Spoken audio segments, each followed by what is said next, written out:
안녕하세요. 자유교회 이진우 목사가 보내드리는 아침 묵상입니다.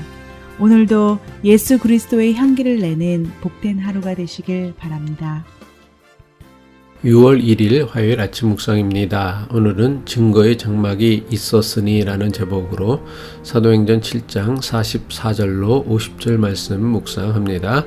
광야에서 우리 조상들에게 증거의 장막이 있었으니 이것은 모세에게 말씀하신 이가 명하사 그가 본 그 양식대로 만들게 하신 것이라. 우리 조상들이 그것을 받아 하나님이 그들 앞에서 쫓아내신 이방인의 땅을 점령할 때에 여호수아와 함께 가지고 들어가서 다윗 때까지 이르니라. 다윗이 하나님 앞에서 은혜를 받아 야곱의 집을 위하여 하나님의 처소를 준비하게 하여 달라고 하더니 솔로몬이 그를 위하여 집을 지었느니라. 그러나 지극히 높으신 이는 손으로 지은 곳에 계시지 아니하시나니 선지자가 말한 바 주께서 이르시되 하늘은 나의 보좌요 땅은 나의 발등상이니 너희가 나를 위하여 무슨 집을 짓겠으며 나의 안식할 처소가 어디냐. 이 모든 것이 다 내 손으로 지은 것이 아니냐 함과 같으니라. 화요일 아침입니다. 오늘도 주님의 평화가 임하시길 바라며 아침 묵상 시작합니다.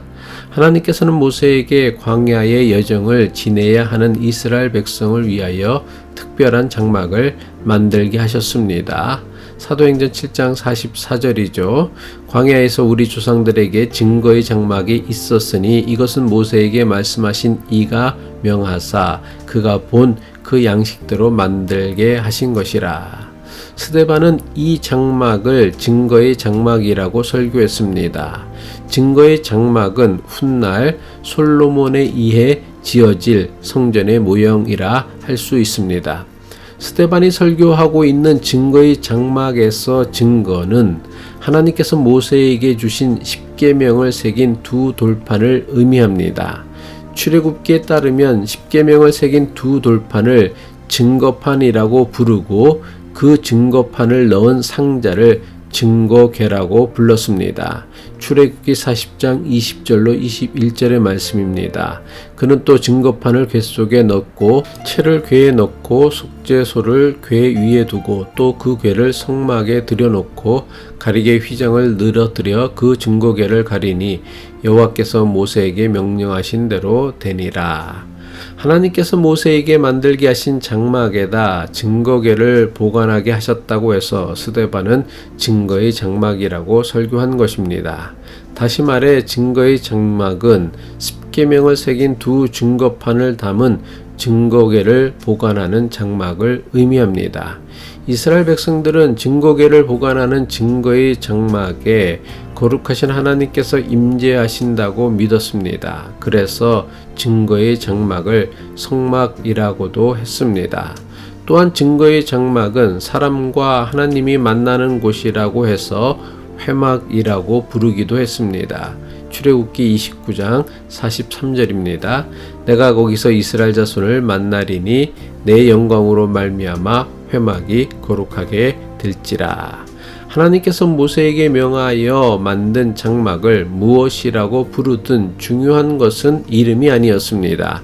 하나님께서 모세에게 명하여 만든 장막에서 우리가 가장 주목해야 할 것은 장막이 가진 이동성입니다. 하나님의 언약과 임재를 상징하는 거룩한 장막을 이스라엘 백성들은 자신들이 가는 곳마다 어디든지 옮겨갈 수 있었습니다. 이것은 당시 사람들이 가졌던 종교관에 의하면 상상조차 하기 힘든 일이었습니다. 당시 사람들이 가졌던 신에 대한 믿음은 신은 반드시 특정 장소와 공간에만 머물러 있다고 믿었습니다. 그래서 신을 만나기 위해선 신이 계시거나 모신 특정한 장소와 공간을 사람이 찾아가야만 비로소 만날 수 있다고 믿었습니다. 하지만 하나님께서는 모세에게 언제라도 이동할 수 있는 장막을 만들게 하시고 그 장막을 하나님 임재의 상징으로 삼으셨습니다. 하나님께서 모세에게 만들게 한 장막을 통해 하나님에 대하여 우리가 반드시 깨달아야 하는 것이 있습니다. 그것은 바로 우리가 믿는 하나님은 우리가 어디를 가든 어느 시대를 살든 상관없이 시간과 장소와 공간을 초월하여 우리와 늘 동행하여 주시는 하나님이라는 것입니다. 하나님께서는 증거의 장막에 임재하시며 40년에 걸친 이스라엘 백성들의 광야 생활 내내 저들이 가는 곳마다 함께하여 주셨습니다. 마침내 40년에 걸친 광야 생활이 끝나고 이스라엘 백성들이 가나안 땅에 들어갈 때에 이스라엘 백성들은 증거의 장막을 메고 가나안 땅에 들어갔습니다. 이스라엘 백성들이 가나안 땅에 정착한 후 증거의 장막은 실로라는 지역에 세워졌습니다. 이후 하나님의 임재를 나타내는 증거궤를 블레셋에 빼앗겼다가 우여곡절 끝에 다윗이 예루살렘으로 가져왔습니다. 증거궤를 예루살렘으로 가져온 다윗은 초라한 장막 대신 거대하고 웅장한 건물을 지어 증거궤를 모시고 싶었습니다. 하지만 하나님께서는 다윗에게 증거궤를 모실 성전을 짓는 것을 허락하지 않으셨습니다. 그래서 그의 아들 솔로몬이 성전을 짓게 됩니다. 솔로몬의 성층 건축에서도 분명하게 알아야 할 사실은 하나님께서 다윗이나 솔로몬에게 자신을 위해 거대하고 웅장한 성전을 만들라고 지시하지 않으셨다는 것입니다. 다윗이 하나님을 위한 성전을 짓겠다고 했지만 하나님께서는 허락하지 않으셨습니다. 그래서 다윗은 장차 성전을 지을 수 있도록 준비만 했습니다. 다윗이 평생을 준비한 재료들을 가지고 다윗의 아들 솔로몬이 예루살렘 성전을 건축한 것입니다. 광야에서 증거의 장막을 지을 때는 하나님께서 먼저 모세에게 장막을 지으라고 명령하셨습니다. 하지만 성전 건물을 지을 때는 사람이 먼저 하나님께 간청하였고 하나님께서는 마지못해 그 간청을 허락하셨을 뿐입니다. 하나님께서 장막을 대신하여 성전을 짓도록 허락하신 것은 하나님께서 앞으로는 움직일 수 없는 성전 건물 안에만 계시겠다는 의미는 결코 아니었습니다. 스데반은 하나님께서 사람이 손으로 지은 성전 안에 계시는 분이 아니라는 것을 이사야 선지자의 글을 인용하여 분명하게 설명하고 있습니다. 사도행전 7장 48절로 50절은 스데반이 이사야 선지자의 글을 인용하고 있는 말씀입니다. 그러나 지극히 높으신 이는 손으로 지은 곳에 계시지 아니하시나니 선지자가 말한 바, 여기서 선지자는 이사야 선지자를 말합니다. 이사야 선지자는 이렇게 기록했습니다. 주께서 이르시되 하늘은 나의 보좌요 땅은 나의 발등상이니 너희가 나를 위하여 무슨 집을 짓겠으며 나의 안식할 처소가 어디냐. 이 모든 것이 다 내 손으로 지은 것이 아니냐 함과 같으니라. 시간과 장소와 공간을 초월하시는 무소부지하신 하나님께서는 사람의 손으로 지은 건물 안에 모셔둘 수 없는 분입니다. 하지만 화려하고 웅장하고 아름다운 성전을 건축한 이후 이스라엘 백성들은 하나님을 성전 안에만 계시는 분으로 여기기 시작했습니다. 그래서 하나님을 만나려면 반드시 예루살렘 성전을 찾아야만 한다고 믿기 시작한 것입니다.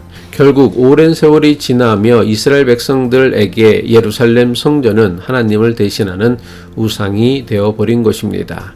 이것은 지금 우리도 크게 다르지 않습니다. 많은 교회가 크고 화려한 교회 건물을 짓고는 교회 건물을 성전이라고 하며 교회 건물에 하나님을 모셔두려고 합니다. 교인들이 하나님을 만나고 예배하기 위해선 성전이라고 하는 교회 건물을 찾아오게 했습니다. 그 결과 교인들은 교회 건물을 나서면서부터는 하나님과는 상관없는 삶을 살았습니다. 의식적이든 무의식적이든 하나님을 교회 건물 안에만 계신 분으로 제한했기 때문입니다. 하지만 분명하게 알아야 할 사실은 우리가 믿는 하나님은 무소부지하신 하나님이십니다. 그래서 사람의 손으로 지은 건물 안에 모셔두거나 제한할 수 없습니다. 하나님을 사람이 만든 건물 안에 모셔두거나 제한할 수 있다고 생각하는 것은 하나님을 믿는 믿음이 아닙니다. 무소부지하신 하나님을 망령되이 여기는 불신앙입니다. 기도하겠습니다. 사람이 지은 건물에 하나님을 모셔두려 하거나 제한하려고 하는 것은 무소부지하신 하나님을 함부로 여기는 불신앙이 된다는 것을 깨닫게 하옵소서. 어디에 있든 무엇을 하든 무소부지하신 하나님과 늘 동행하고 있음을 잊지 않고 살게 하옵소서. 예수 그리스도의 이름으로 기도합니다.